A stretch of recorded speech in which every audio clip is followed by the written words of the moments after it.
தமிழ் பேசும் அனைவருக்கும் வணக்கம். ப்ரீவியஸ் வீடியோவில் பார்த்தீங்க அப்படின்னா எம்பெடட் சிஸ்டம்னா என்ன, பிக்கோட ஆர்கிடெக்சர் பற்றி பார்த்துருப்போம்.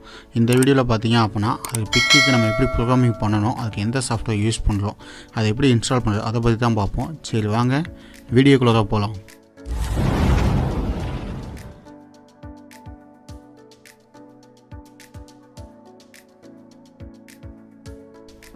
இப்போ தான் இந்த யூடியூப் சேனல் நீங்கள் ஃபஸ்ட் டைம் வாட்ச் பண்ணுறீங்க அப்படின்னா கீழே இருக்கிற ரெட் கலர் ஐக்கானை ப்ரெஸ் பண்ணி சப்ஸ்கிரைப் பண்ணுங்க. கூடவே பக்கத்தில் இருக்க பெல் ஐக்கானை ப்ரெஸ் பண்ணி ஆல்னு கொடுத்துங்க. அப்போ தான் நம்ம யூடியூப் சேனலில் போடுற வீடியோஸ் உங்களுக்கு இமீடியட் நோட்டிஃபிகேஷன் வந்து அப்டேட் ஆகும். சாஃப்ட்வேர் லிங்க் என்ன பண்ணுறேன் அப்படின்னா கீழே டிஸ்கிரிப்ஷனை கொடுத்துருக்கேன். டிஸ்கிரிப்ஷனில் இருக்க லிங்க்கை நீங்கள் கிளிக் பண்ணிங்க அப்படின்னா உங்களுக்கு கூகுள் டிரைவர்லேருந்து டவுன்லோட் ஆகும். டவுன்லோட் ஆகிட்டு அது ஜிப் ஃபார்மெட்டில் இருக்கும். இந்த ஜிப் ஃபைலை வந்து நீங்கள் WinRAR அப்படிங்கிற ஒரு சாஃப்ட்வேர் வச்சு அன்ஜிப் பண்ணிக்கலாம். ஓகே, WinRAR சாஃப்ட்வேர் இல்லை அப்படின்னா நீங்கள் கூகுளில் போய்ட்டு WinRAR ஃப்ரீ டவுன்லோட் அப்படின்னு போட்டிங்க அப்படின்னா உங்களுக்கு WinRAR சாஃப்ட்வேர் வரும். அதை டவுன்லோட் பண்ணி இன்ஸ்டால் பண்ணிடுங்க. இன்ஸ்டால் பண்ணிட்டீங்க அப்படின்னா இந்த ஃபார்மேட்டில் உங்கள் ஃபைல் நேம் காமிக்கும். அந்த ஃபைலை என்ன பண்ணுங்கள், ரைட் கிளிக் பண்ணுங்கள். ரைட் கிளிக் பண்ணி எக்ஸ்ட்ராக்ட் ஃபைல்ஸ் அப்படின்னு கொடுங்க. எக்ஸ்ட்ராக்ட் ஃபைல்ஸ்னு கொடுத்தீங்க அப்படின்னா எந்த லொக்கேஷனில் எக்ஸ்ட்ராக்ட் ஆகும்னு கேட்கும். நீங்கள் இப்படியே ஓகே கொடுங்க. ஓகே, இப்போ நீங்கள் ஓகே கொடுத்தீங்க அப்படின்னா உங்களுக்கு HC பிக் ப்ரோ இந்த ஃபைல் தானே எக்ஸ்ட்ராக்ட் பண்ணேன். அப்போ இந்த ஃபைல் பார்த்தீங்கன்னா எக்ஸ்ட்ரா உங்களுக்கு ஆட் ஆகிருக்கு. ஓகே, ஏற்கனவே இந்த ப்ளோடிஎஸ் Mplab Ide இது எல்லாமே என்ன பண்ணிட்டேன், நான் எக்ஸ்ட்ராக்ட் பண்ணி வச்சிட்டேன். உங்களுக்காக நான் எப்படி எக்ஸ்ட்ராக்ட் பண்ணணும் அப்படிங்கிற ஒரு சாஃப்ட்வேர் வச்சுருந்தேன், அதை எக்ஸ்ட்ராக்ட் பண்ணிட்டேன். இப்போ நம்ம ஃபஸ்ட்டாக இன்ஸ்டால் பண்ணுறது பார்த்தீங்க அப்படின்னா Mplab Ide. ஏன் நம்ம பிக்குக்கு யூஸ் பண்ணுற சாஃப்ட்வேர் பார்த்தீங்க அப்படின்னா Mplab Ide. இந்த சாஃப்ட்வேர் இன்ஸ்டால் பண்ணுறப்போ ஒரு சில இன்ஸ்ட்ரக்ஷன் இருக்குது. அதனால தான் என்ன பண்ணுங்க, தனியாக வீடியோ மேக் பண்ணி அப்லோட் பண்ணுறேன். இல்லை அப்படின்னா நான் உங்களுக்கு நார்மலாக சாஃப்ட்வேர் இன்ஸ்டாலேஷன் நீங்கள் கீழே டிஸ்கிரிப்ஷன் லிங்க் இருக்குது, நீங்கள் டவுன்லோட் பண்ணி இன்ஸ்டால் பண்ணிக்கிங்க அப்படின்னு நான் சொல்லியிருப்பேன். ஓகே, அந்த சாஃப்ட்வேர் இன்ஸ்டாலேஷன் பண்ணுற சம் ஆப்ஷன்ஸ்லாம் நீங்கள் என்ன பண்ணணும், சேஞ்சஸ் பண்ணணும். அதுக்காக இந்த வீடியோ கொஞ்சம் ஃபுல்லாக வாட்ச் பண்ணுங்கள். இப்போது நான் அந்த சாஃப்ட்வேர் ஓப்பன் பண்ணிட்டேன். இப்போ Mplab Ide அப்படிங்கிற இதை ஓப்பன் பண்ணிட்டேன். இதில் Mplab Ide v8._56 இருக்குல்ல, அதை ஓப்பன் பண்ணுங்கள். அதை ஓப்பன் பண்ணிங்க அப்படின்னா செட்டப் EXE அப்படின்னு இருக்கும். அது லாஸ்ட் ஃபைலை வந்து டபுள் கிளிக் பண்ணுங்கள். டபுள் கிளிக் பண்ணிங்க அப்படின்னா உங்களுக்கு SR நோவான்னு கேட்கும். இப்போ ஸ்க்ரீன் வந்து பார்த்தீங்கன்னா உங்களுக்கு பிளாக் கலரில் இருக்கும். நீங்கள் என்ன பண்ணுங்கள், SN கொடுங்க. ஓகே, SN கொடுத்துட்டு கொஞ்சம் வெயிட் பண்ணுங்கள். உங்களுக்கான சாஃப்ட்வேர் வந்து இன்ஸ்டாலேஷன் ஆகும். ஓகே, இன்ஸ்டால் ஆகிறப்போ இது மாதிரி தான் காமிக்கும். Mplab சர்டிஃபைடு அப்படின்னு வந்துட்டு இங்கே வந்து ப்ராப்பரிங் டு இன்ஸ்டால் அப்படின்னு காமிக்கும். ஓகே, நான் ப்ரீவியஸ் வீடியோ சொல்லியிருப்பேன் பிக்கு பற்றி இன்னும் டீட்டெயில்ஸ் வந்து நான் சொல்ல அப்படின்னு. ஓகே, அந்த இதை வந்து நான் நெக்ஸ்ட் வீடியோ சொல்கிறேன்னு சொல்லியிருந்தேன். ஓகே, நான் உங்களுக்கு வந்து கோடிங் ரைட்டாக பண்ணுறப்போ அதெல்லாம் டைப் பண்ணி காமிச்சிடறேன். ஓகே, இப்போ நான் அதில் டைப் பண்ணி காமிச்சாலும் உங்களுக்கு விசிபிளாக தெரியாது. அதை என்ன பண்ணுறேன், நெக்ஸ்ட் வீடியோவில் நான் வந்து டைப் பண்ணி எப்படி இன்ஸ்டால் என்னென்ன வேர்ட்ஸ் வந்து மிஸ் ஆச்சோ அது எல்லாத்தையுமே நான் உங்களுக்கு அங்கே டைப் பண்ணி காமிக்கிறேன். ஓகே, இப்போ பார்த்தீங்க அப்படின்னா சாஃப்ட்வேர் இன்ஸ்டாலேஷன் வந்து இப்போ பார்த்தீங்கன்னா மேலேயும் இல்லை கீழே இல்லை.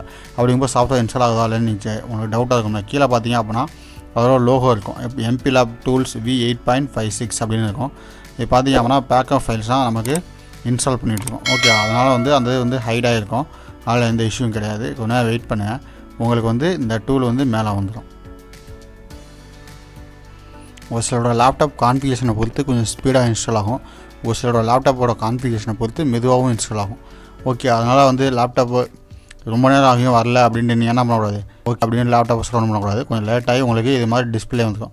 Mplab டூல்ஸ் அப்படின்னு வந்துடும். இதில் பார்த்தீங்க அப்படின்னா இப்போ நெக்ஸ்ட்டு அப்படிங்கிற ஆப்ஷன் வந்து காமிக்கும். அப்போ நீங்கள் என்ன பண்ணணும், ஒரு சில இன்ஸ்ட்ரக்ஷனில் அதில் ஃபாலோ பண்ணணும். அந்த இன்ஸ்ட்ரக்ஷனில் நான் என்னென்னு சொல்லிடுறேன். அதுக்காக இந்த வீடியோவை ஃபஸ்ட்லேருந்து லாஸ்ட் வரைக்கும் ஸ்கிப் பண்ணாமல் பாருங்கள். அதே மாதிரி இந்த வீடியோ பிடிச்சிருந்துச்சி அப்படின்னா ஒரே லைக் பண்ணிங்க. அப்போ தான் நான் அடுத்தடுத்த வீடியோஸ் போடுறதுக்கு ஒரு மோட்டிவேஷனாக இருக்கும். அதே மாதிரி உங்கள் ஃப்ரெண்ட்ஸுக்கும் ஷேர் பண்ணுங்கள். இப்போ அதில் பார்த்தீங்க அப்போ என்ன பண்ணுறேன், நான் நெக்ஸ்ட்டு கொடுத்துட்றேன். ஓகே, இல்லை எல்லாமே கொஞ்சம் ஸ்லோவாக தான் ஒர்க் ஆகும். நீங்கள் அதுக்காக நெக்ஸ்ட்டு ஒரு டைம் கொடுத்து நான் ஒர்க் ஆகலாம் அப்படின்னு என்ன பண்ணாது, கண்டினியூஸாக நீங்கள் ப்ரெஸ் பண்ணிகிட்டே இருக்கக்கூடாது. அப்போது ஒவ்வொரு டைமாக நெக்ஸ்ட்டு கொடுங்க. ஓகே, இதில் வந்து நீங்கள் கம்ப்ளீட்டாக கஷ்டமானு கேட்டால் கம்ப்ளீட்லேயே வச்சுட்டு எகெயின் நெக்ஸ்ட்டு கொடுங்க. ஓகே, மறுபடியும் நெக்ஸ்ட்டு, எலியும் நெக்ஸ்ட்டு, மறுபடியும் நெக்ஸ்ட்டு, எகெயின் நெக்ஸ்ட்டு. ஓகே, அதை இன்ஸ்டால் பண்ணுறதுக்கப்போ இந்த இது ஃபுல்லாக முடிஞ்சதுக்கப்புறம் உங்களுக்கு SR நோவான்னு கேட்கும். அதில் நீங்கள் என்ன பண்ணணும், எஸ் கொடுத்து சம் செட்டிங்ஸை சேஞ்ச் பண்ணணும். ஓகே, ஏன்னா இது வரைக்கும் இன்ஸ்டால் பண்ணிட்டு இது ஒன்று தான் முடிஞ்சிருச்சு அப்படின்னா ஓகே நம்ம விட்டுடலாம், நீங்களே இன்ஸ்டால் பண்ணுங்கள். ஆனால் இதுக்கப்புறம் கொஞ்சம் செட்டிங்ஸ் சேஞ்சஸ் பண்ணணும். அந்த செட்டிங்ஸ் பண்ணால் என்னன்னு சொல்கிறேன், வெயிட் பண்ணி பார்த்தீங்கன்னா ஃபுல்லாக வந்துச்சு. ஃபுல்லாக வந்துட்டு மறுபடியும் என்ன ஆகுது, நமக்கு ஃபைல் எல்லாமே க்ரியேட் பண்ணும். அதே மாதிரி இதுக்கான பேக்கப் ஃபைலில் என்ன பண்ணும், அந்த ஃபோட்டோக்கெல்லாம் மாறிக்கிட்டு இருக்கும். ஓகே, அப்போ அதுக்காக தான் என்ன ஆகும், இந்த C ப்ரோக்ராம்லாம் மைக்ரோசிப் Mplab அப்படின்ட்டு எல்லாமே என்ன ஆகிடும், கன்வெர்ட் ஆகிட்டு இருக்கும். அப்போ பிக்குக்கான எல்லா லைப்ரரிஸுமே அதில் இன்ஸ்டால் ஆகும். ஓகே, ஏன்னா நம்ம பிக்கு யூஸ் பண்ணுறோம் அப்படின்னா பிக்கு சாஃப்ட்வேர்க்கான லைப்ரரிஸ். அதே மாதிரி பிக்கில் பார்த்தீங்க அப்படின்னா இப்போ 24F வரைக்கும் வந்துருக்கு. இப்போ 24F 18F இது எல்லாத்துக்குமே என்ன ஆகும், சாஃப்ட்வேர்ஸ் வந்து நம்ம கம்பைலர் எல்லாமே டவுன்லோட் ஆகும். ஓகேவா? இப்போ அதுக்காக தான் என்ன ஆகிருக்கு, பேக்கப் வந்து இப்படி கம்பைல் ஆகிட்டு இருக்கு. பார்த்தீங்க அப்படின்னா என்ன ஆயிடுச்சு, ஃபுல்லாக உங்களுக்கு கம்ப்ளீட் ஆக போகுது. வெயிட் பண்ணுங்கள். அதுக்கப்புறம் நான் எஸ்ஆர் நோவான்னு கேட்டால் என்ன பண்ணணும் அப்படின்னு உங்களுக்கு சொல்லிடுறேன். ஓகேவா? ஓகே, இப்போ பார்த்தீங்க அப்படின்னா என்ன ஆச்சு, இன்ஸ்டால் ஆகிட்டு எஸ்ஆர் நோவான்னு கேட்குது. நீங்கள் என்ன பண்ணுறீங்க, எஸ்ன்னு கொடுங்க. ஓகே, எஸ்ன்னு கொடுத்தீங்க அப்படின்னா இன்னொரு விண்டோ ஓப்பன் ஆகும். அதில் பார்த்தீங்க அப்படின்னா ஹைடெக் சி கம்பைலர் அப்படின்னு இருக்கும். ஏன்னா நம்ம யூஸ் பண்ணுற சாஃப்ட்வேர் பார்த்தீங்க அப்படின்னா ஹைடெக் சி கம்பைலர் தான் நம்ம ரன் பண்ணுறோம். இப்போ என்ன பண்ணுறேன், நெக்ஸ்ட் கொடுங்க. இதில் தான் நீங்கள் செட்டிங்ஸ் மாற்றணும். கொஞ்சம் வெயிட் பண்ணி கொடுங்க. ஓகே, இப்போ அக்செப்ட் கொடுத்துட்டு எகெயின் நெக்ஸ்ட்டு கொடுங்க. இதில் மறுபடியும் நெக்ஸ்ட்டு.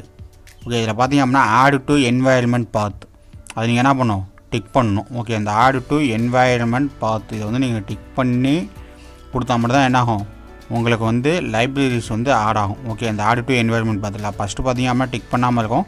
நீங்கள் அதை டிக் பண்ணிவிட்டு அதுக்கப்புறம் நெக்ஸ்ட்டு விடுங்க. அப்போனா தான் உங்களுக்கான ஹைடெக் சி கம்பைலர் வந்து ஆட் ஆகும். அப்படி இல்லை அப்படின்னா உங்களுக்கு ஆட் ஆகாது, சாஃப்ட்வேர்ஸில் இஷ்யூஸ் வரும். இந்த இது வந்து இன்ஸ்டால் ஆகி முடிச்சதுக்கப்புறம் நீங்கள் என்ன பண்ணிடலாம், ஃபினிஷ் கொடுத்துடலாம். ஓகே, இந்த ஒரு செட்டிங்ஸ் அப்படியே நீங்கள் பண்ணலாம் அப்படின்னா இதில் வந்து நீங்கள் ப்ரோக்ராமிங் பண்ணுறது எரர்ஸ் காமிக்கும். அதுக்காக தான் இந்த செட்டிங்ஸ் நான் மாற்றணும்னு சொன்னேன்.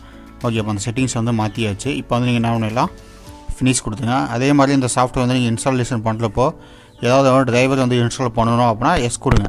நீங்கள் டூ நாட் இன்ஸ்டால் எதுவும் கொடுக்காங்கன்னா இன்ஸ்டால் கொடுங்க. ஓகேவா? ஏன்னா ஒரு சிலருக்கு வந்து இன்ஸ்டால் பண்ண கேட்கும். ஏன்னா நீங்கள் ஃபஸ்ட் டைம் இன்ஸ்டால் பண்ணுறீங்கன்னா உங்களுக்கு இன்ஸ்டால் பண்ண கேட்கும். நான் ஏன்னா ஏற்கனவே ஒரு டைம் இன்ஸ்டால் பண்ணி ஒர்க் பண்ணியிருக்கேன். இப்போ ரெண்டாவது டைம் வந்து உங்களுக்கு வீடியோ எடுக்கிறதுக்காக நான் அன்இன்ஸ்டால் பண்ணிட்டு இன்ஸ்டால் பண்ணியிருக்கேன். ஓகேவா? இப்போ இன்ஸ்டால் ஆயிடுச்சு. இன்ஸ்டால் ஆன உடனே பார்த்தீங்க அப்படின்னா உங்களுக்கு டெஸ்க்டாப்பில் இந்த இடத்துல ஐக்கான் உங்களுக்கு விசிபிள் ஆகும். அந்த ஐக்கானை பார்த்தீங்க அப்படின்னா நான் உங்களுக்கு எக்ஸ்பிளைன் பண்ணுறேன். ஓகேவா? அந்த இடத்துல பார்த்தீங்க அப்படின்னா என்ன இருக்குது, Mplab Ide அப்படின்னு என்ன இருக்குது, ஐக்கான் வந்து விசிபிளாக இருக்கா. இது மாதிரி என்ன ஆகும், உங்கள் லேப்லேயும் ஐக்கான் வந்து விசிபிள் ஆகும். ஓகே, அப்படி விசிபிளாக வச்சு அப்படின்னா உங்களுக்கு வந்து சாஃப்ட்வேர் வந்து கரெக்டாக இன்ஸ்டால் ஆகிருக்கு அப்படின்னு அர்த்தம். ஓகே, அந்த சாஃப்ட்வேர் வந்து எப்படி ஓப்பன் பண்ணுறது, அதை எப்படி யூஸ் பண்ணுறது அப்படின்னு என்ன பண்ணுறேன் நெக்ஸ்ட் வீடியோ நான் சொல்கிறேன். அடுத்து பார்த்தீங்க அப்படின்னா ப்ரோட்டியஸ் அப்படின்னு ஒரு சாஃப்ட்வேர் இருக்குது. அது வந்து சிமுலேஷன் போடுறதுக்கான ஒரு சாஃப்ட்வேர். அதையும் நம்ம எப்படி இன்ஸ்டால் பண்ணுறது அப்படிங்கிறத நெக்ஸ்ட் வீடியோவில் பார்ப்போம். சரி, இந்த வீடியோ ஏதாவது டவுட் இருந்துச்சு அப்படின்னா நம்மளை அந்த எல்லாமே கீழே கமெண்ட் பாக்ஸில் கமெண்ட் பண்ணுங்கள். கமெண்ட்டை பார்த்து நான் உங்களுக்கு ரிப்ளை பண்ணுறேன். நம்ம யூடியூப் சேனலில் போடுற வீடியோஸ் உங்களுக்கு பிடிச்சிருந்துச்சி அப்படின்னா ஒரு லைக் பண்ணிக்கோங்க. நம்ம யூடியூப் சேனலில் போடுற வீடியோஸ் உங்களுக்கு இமீடியட் நோட்டிஃபிகேஷனில் வந்து அப்டேட் ஆகணும் அப்படின்னா கீழே இருக்கிற ரெட் கலர் ஐக்கானை ப்ரெஸ் பண்ணி சப்ஸ்கிரைப் பண்ணிக்கோங்க. கூடவே பக்கத்தில் இருக்க பெல் ஐக்கானை ப்ரெஸ் பண்ணி ஆல்னு கொடுத்துங்க. அப்போ தான் நம்ம யூடியூப் சேனலில் போடுற வீடியோஸ் உங்களுக்கு இமீடியட் நோட்டிஃபிகேஷன் வந்து அப்டேட் ஆகும். Okay guys, thank you.